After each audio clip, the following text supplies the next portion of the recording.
Good Tuesday morning, everybody. I was going to do this on Monday, but I wanted to see that Monday night game because it was such a special event.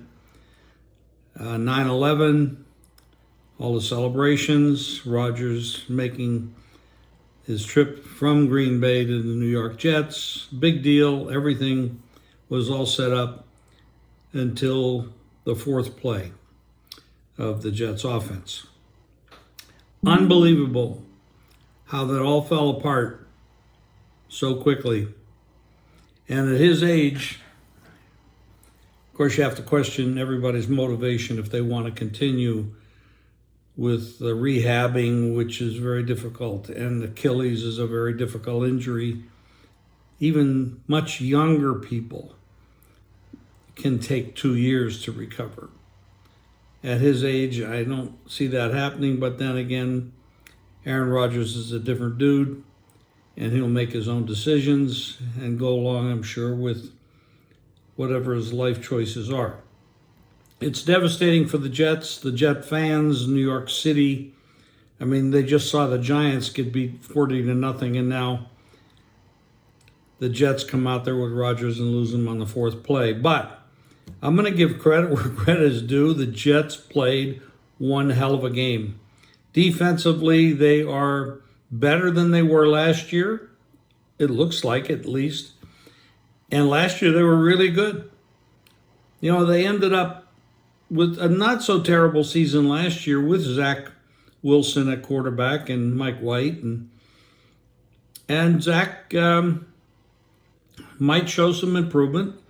He did have a few months of hanging out with Aaron Rodgers, and he might have picked up. He might have matured a little bit if he can just slow the game down and not make turnovers.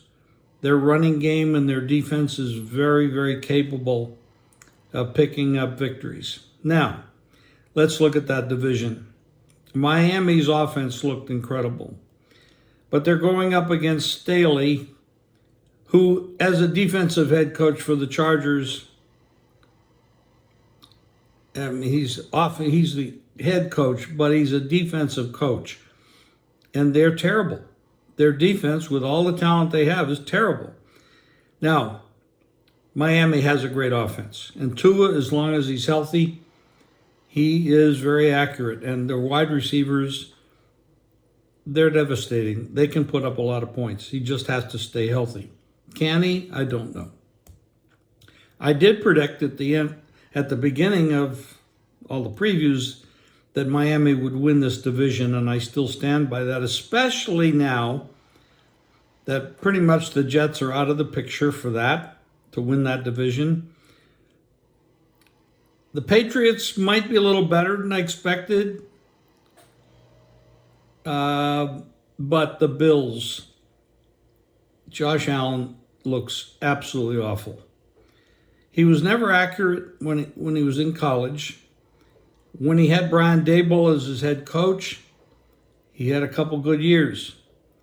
But last year, he made a mess of things, and he did it again last night.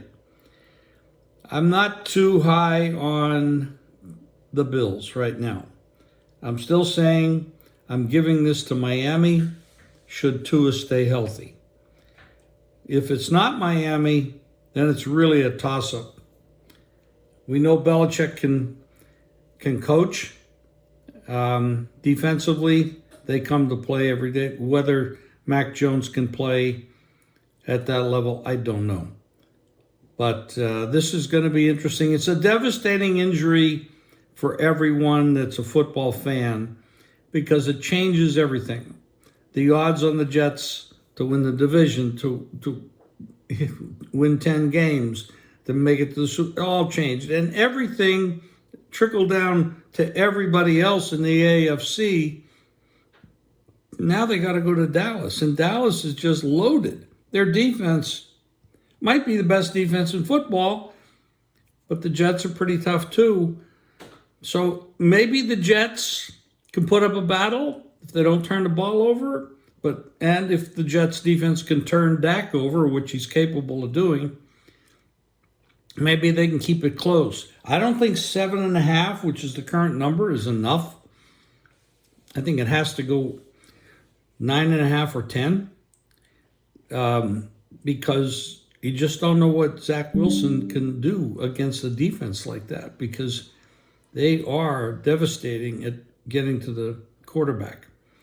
So a lot to be learned this week. There's a lot of studying to do, but that's my take on a little bit of what I saw this weekend.